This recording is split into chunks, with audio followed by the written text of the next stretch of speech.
విదేశాల్లో చదవాలనుకుంటున్నారా? అయితే విదేశ్ కన్సల్ట్ ని సంప్రదించండి.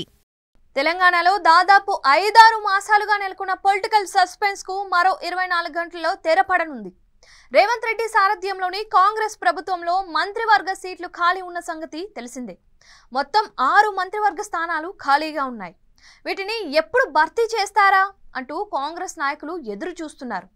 గత ఏడాది డిసెంబర్లో ఏర్పడిన రేవంత్ సర్కార్ వ్యూహాత్మకంగా 6 స్థానాలను ఖాళీగానే ఉంచింది అన్న చర్చ సాగింది. దీంతో ఈ స్థానాలను దక్కించుకునేందుకు నాయకులు అనేక ప్రయత్నాలు చేశారు. ఎప్పటికప్పుడు ఈ ప్రక్రియ వాయిదా పడుతూనే ఉంది.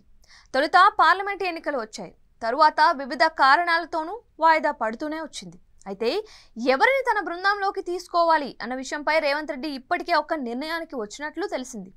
దీనికి సంబంధించిన జాబితా కూడా ఆయన అధిష్టానానికి ఇదివరకే అందించారని సమాచారం. ఇక ఈ జాబితాను అధిష్టానం ఓకే చేసే అవకాశం ఉందనే స్పష్టత వచ్చింది. రేవంత్ రెడ్డి మరోసారి ఢిల్లీ పర్యటనకు వెళ్తున్నారు. ఈ పర్యటనలో ఆయన పార్టీ అధిష్టానంలో ఈ విషయంపై చర్చించి తుది జాబితాతో హైదరాబాద్ చేరుకుంటానని తెలిసింది. ఆ వెంటనే మంత్రుల ప్రమాణ స్వీకారం జరిగిపోతుందని గాంధీ భవన్ వర్గాలు చెబుతున్నాయి.